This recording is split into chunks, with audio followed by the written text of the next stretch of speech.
When the power of love overcomes the love of power, That's right. the world will know peace. Can you say that one more time? Yes. When the power of love overcomes the love of power, the world will know peace. By Jimi Hendrix. Colossians chapter 3, verse 14 says, "Above all, clothe yourselves with love, which binds everything together in perfect harmony." The metaphysical meaning of love: love is a divine attribute. Divine love is broad and unlimited, a universal and harmonizing power. From power up, love is the ability to desire, harmonize, and unify. Paulo Coelho said, "So, I love you because the entire universe conspired to help me find you." Wow. Wow. And Sharon Salzberg said, "You yourself, as much as anybody in the entire universe, deserve your love and affection." And now Kathleen will bless us with our lesson on love. Okay. Wow, what a service so far, right? I haven't done anything. Oh, this is great. I love it. We are very glad to see you all here. The place is filling up and it's so exciting.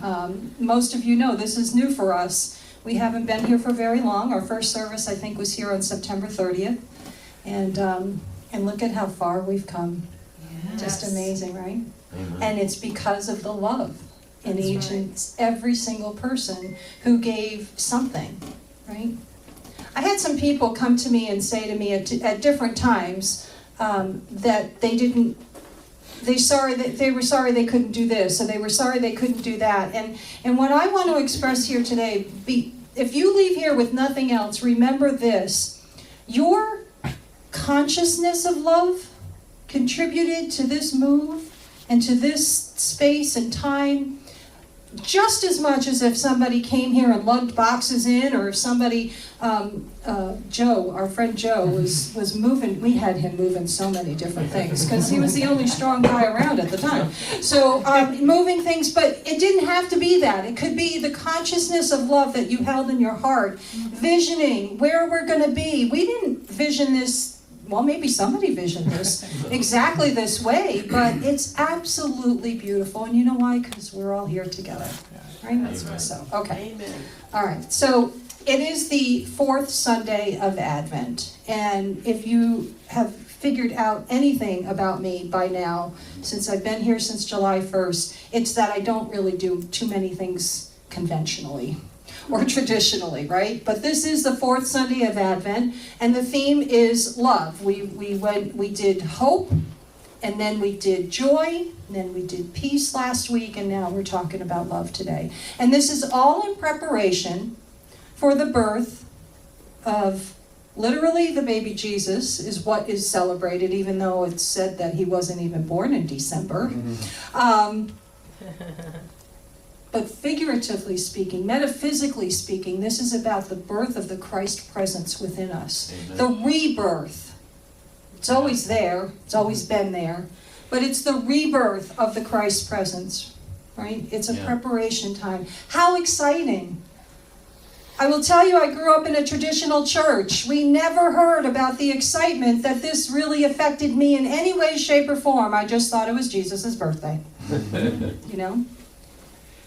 And I can do a lot more with this now that I understand that it really is just about me, just as much as it is about you and all of us. And in the opening prayer, I talked about our connection. It never goes away. So we're all going to be rebirthed at the same time. Imagine if we all became aware of that at the same time. Do you know what this world would look like if we were all aware of that at the same time? It would be very powerful. It would be wonderful. It would be magnificent, I think. So our job is to at least become aware of it so that we can spread that to other people, right? Yeah. That's right. So everybody seemed to like the quote from Jimi Hendrix. Yes, Um, love it. You may be sitting here going, I didn't expect to hear a quote from Jimi Hendrix at a church service, but nonetheless, you did. When the power of love overcomes the love of power. Do you know some people in your life that love power? Is that a bad thing? No. The answer is no. It doesn't have to be a bad thing. It can be okay about the love of power. You're thinking divine power, right? Divine power within. There is nothing, everything is as it should be. We're learning to interpret it. We're learning to implement principles, spiritual principles into our lives. And I don't want to leave here with anyone thinking that we judge people who love power. I don't want to, that's not the message I'm trying to give. They're not wrong. It's not my place to even make a judgment about it at all, to be honest with you. But if they were focused on the power of love, while they were loving power, maybe that would work, right? Yeah. Okay.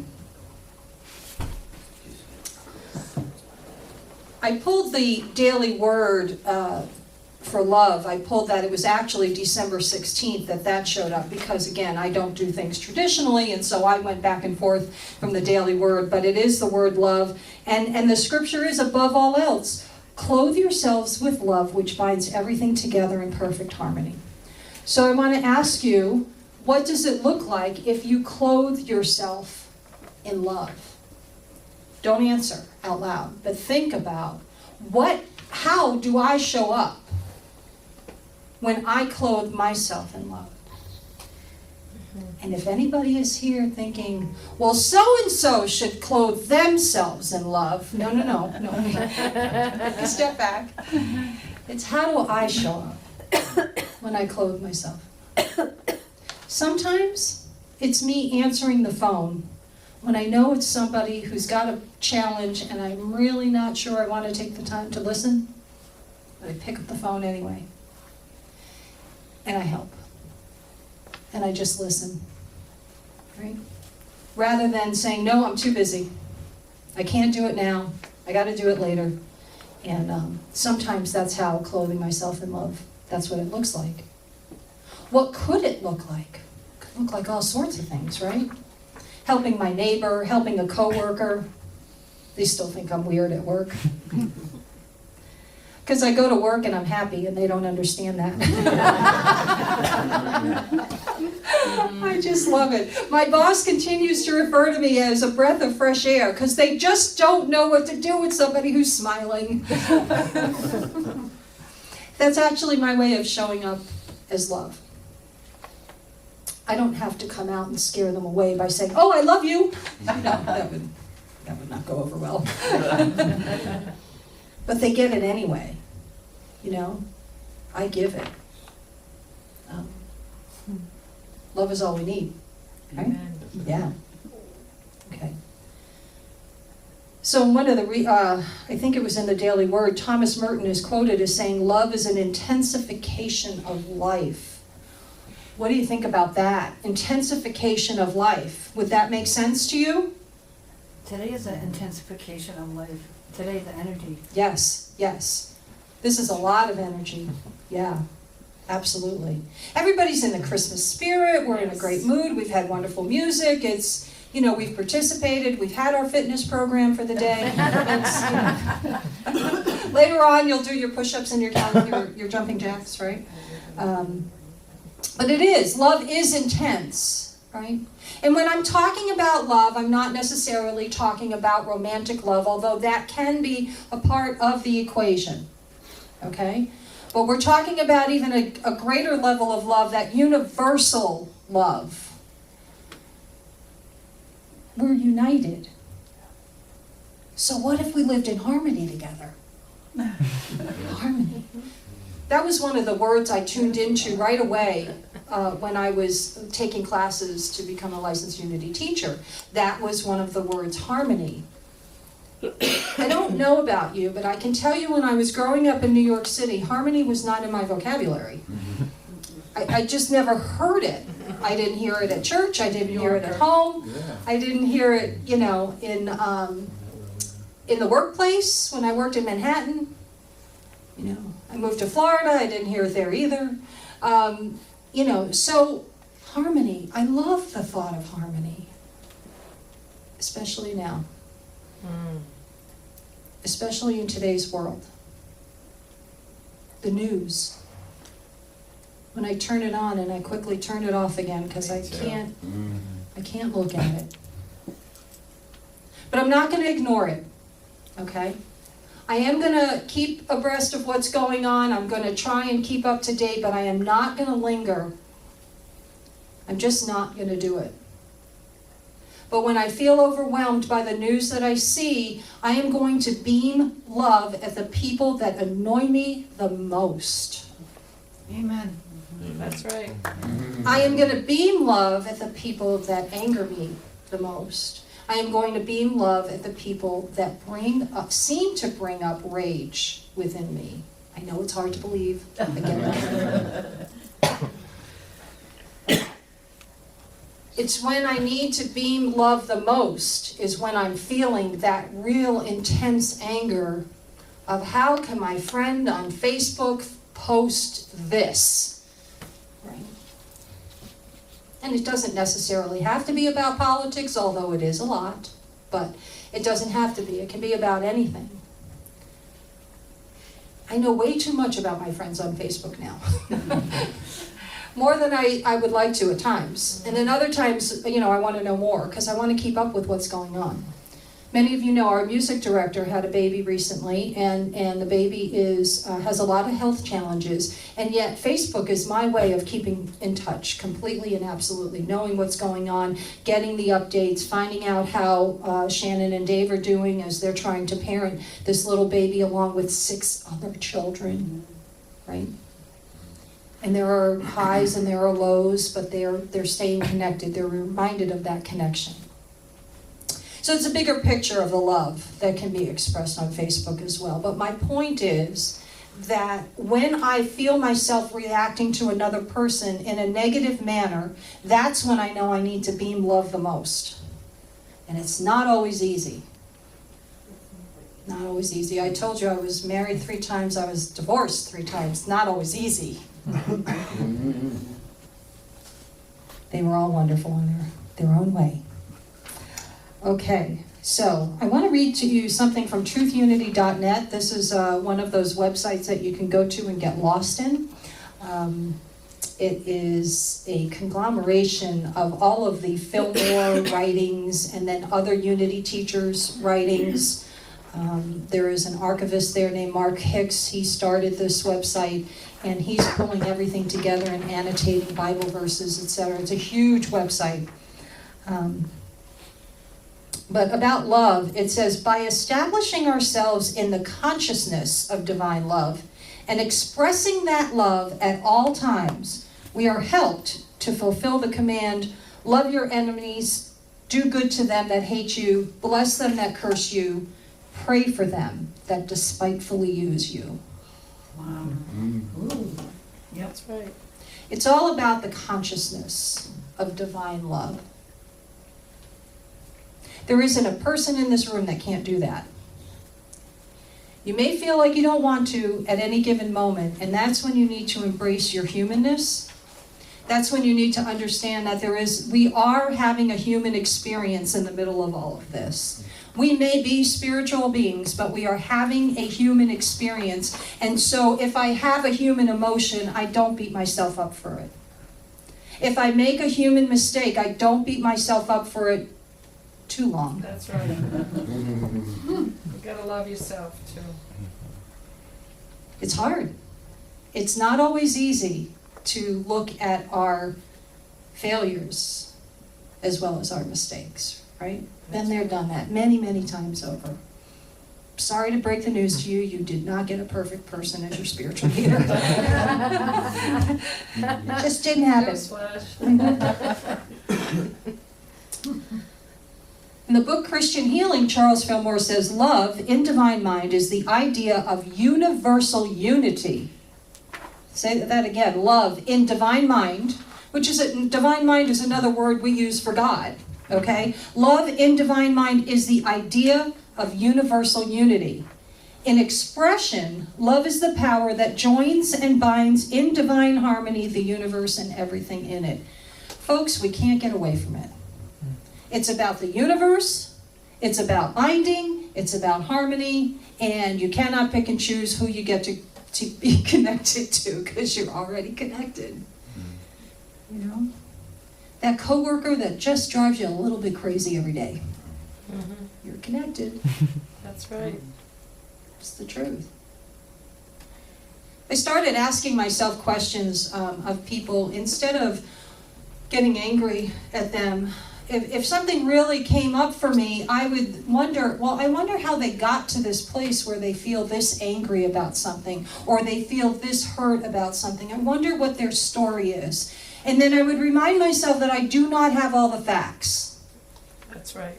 Okay? And that's a very important thing for you. Even if it is your best friend who you think you know better than anything else, you still don't have all the facts. Because even if they shared every bit with you, you don't know how their process is working inside their mind with their perception. So I remind myself, I don't have all the facts. I don't know how they got there. And they don't know how I got to this point, right? Although I'm pretty much an open book, so, you know. So it's interesting, we can come up with these little tools to help us. Roselle. They often don't know how they got there themselves. Right, right. How many times have we not known how we got somewhere? Right? I can't tell you how many times I've sat there and go, now how did this happen to me again? 3 marriages. Just kidding. No, really though, you sometimes we have to repeat something over and over again several times or many times till we really are willing to grasp the lesson. Because everything is really a lesson. Yes. Hate to tell you. No. And I moved to Florida to run away from lessons. Guess what? They followed me there. That's right. They did. I learned later on it was called a geographical cure. I didn't know that at the time. I just thought the palm trees were going to fix me. I can relate. I can relate. Okay. This woman named Winifred Hausman, who I found on truthunity.net. I'm telling you, if you go to that website, it's like you'll go down a rabbit hole, you'll never come out again. I was in it for hours. Love is the key to what Charles Fillmore called supermind power. Love is the key to what Charles Fillmore called supermind power. The insight and understanding that goes beyond human reasoning and intellectual study into the intangible universe. Big stuff. She referred to Charles as one of the great philosophers of the 20th century, and I would tend to agree with that. For those of you who are new to Unity, Charles Fillmore is one of the co-founders. He and his wife Myrtle founded Unity of Fort Myers. That might be God calling, who knows? It's love calling. Love calling, love. Capital L.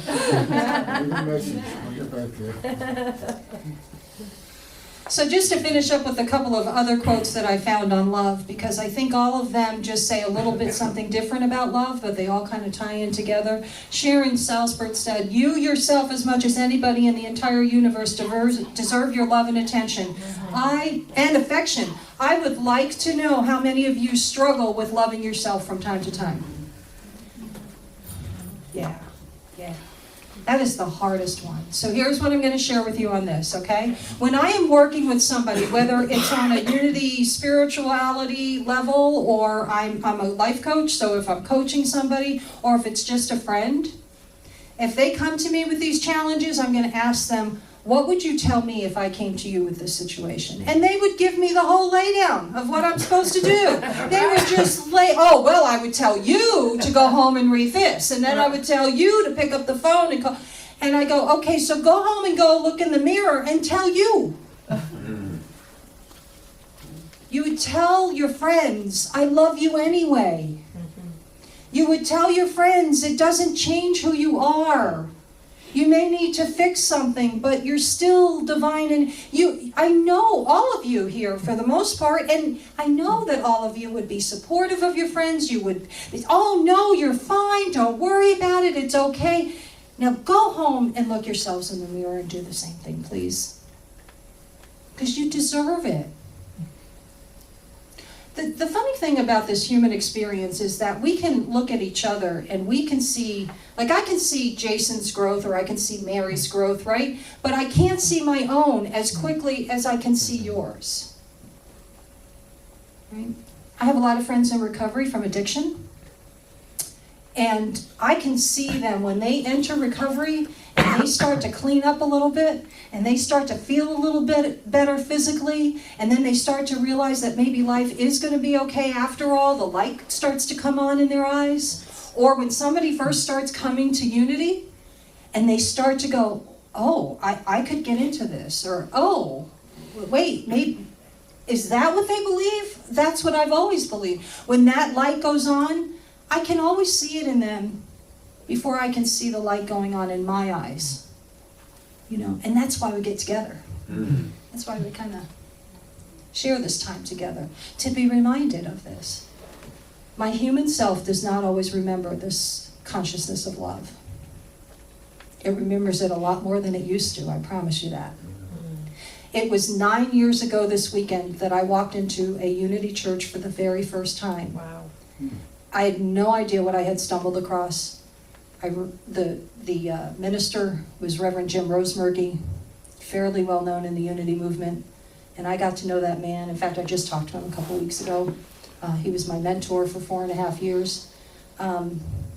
Powerful experience, but it was only 9 short years ago that I just wandered in, and I felt completely broken. It was after my 3rd divorce, and I felt completely broken. I thought I was broken. I will share with you that I was not. I thought I was. I felt like I was. And feeling broken is just about the same as being broken. But the thing I found out in Unity after going to classes and listening to different ministers, et cetera, is I can't ever be broken. Nothing can break that divine core within me. Nothing. Absolutely nothing. And the same is true for all of us. I am not special. We're all in this together. Amen. Which brings me to that final quote. So, I love you because the entire universe conspired to help me find you. Love Right? that. Isn't it perfect? Yeah. Whatever has happened in our lives to get us to this moment of sitting here and standing here in this room today, that was the universe conspiring for this. Every challenge I had, every roadblock that seemed to come up, every decision that I made that I ended up looking back on thinking it was the wrong decision, guess what? It was not. Because had the decision been different, I wouldn't be here right now. I believe everything had to happen as it did in order for me to get here. Yes, that's Yeah. right. And some of it was so hard. I'm still getting used to GPS telling me where to go when I make a wrong turn. You would think after being up in New England for over 9 months that I would finally know where I'm going. And most of the time I do, but not always yet. My friends, I do love you because the universe conspired for me, for us, to be together. We are divine love in expression. You cannot run away from it. You can try to ignore it. You don't have to do anything about it. There are no rules here. I don't send you out with well, sometimes I send you with homework, but not always. And it's all up to us. What do we want to see? Right? What do we want to see? And then be it. And show people, and you never know who you're going to affect. You may not get the feedback, but you will be touching other people. So I invite you now to just get comfortable in your chair. And if you have anything in your lap or your hands, I'd invite you to put it down for just a few minutes, just to release all of that. And if you feel comfortable, you can close your eyes. You don't have to. And take a deep, deep breath.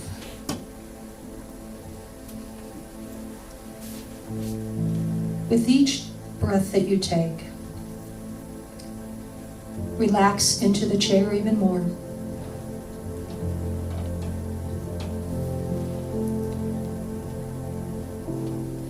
I invite you now to breathe into your heart space.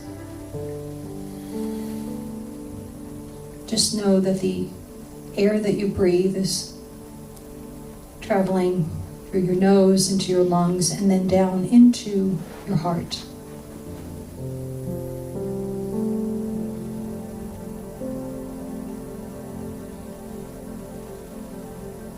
The heart is our reference point for love. Although every cell of our bodies has the divine power of love within it.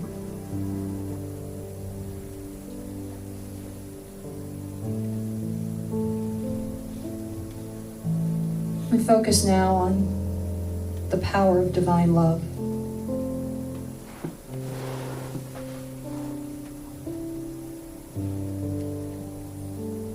What does it look like to clothe ourselves in love?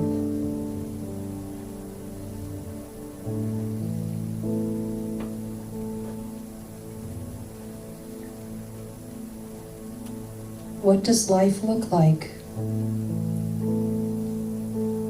when love brings us into perfect harmony and unification with others?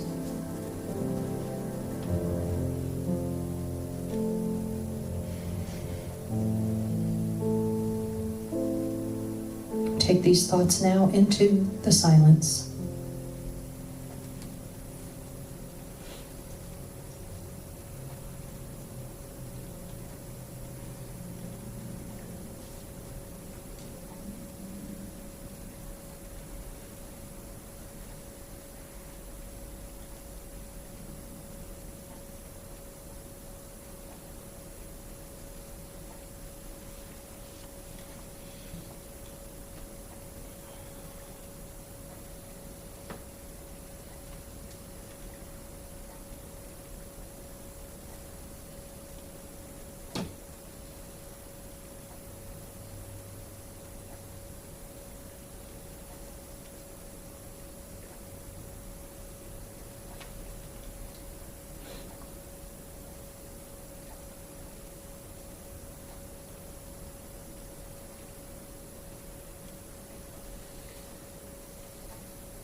Divine love. It is the core of my nature. Divine love runs throughout my body.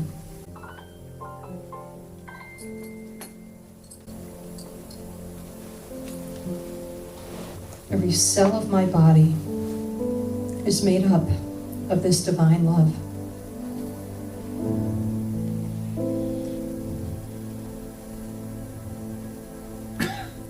That is a fact.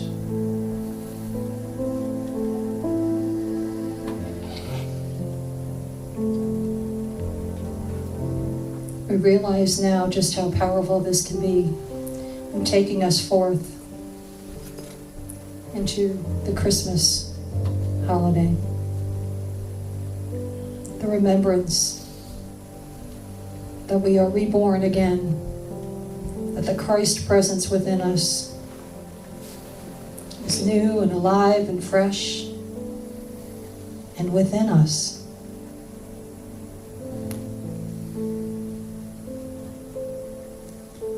The gratitude abounds. fills my heart to overflowing.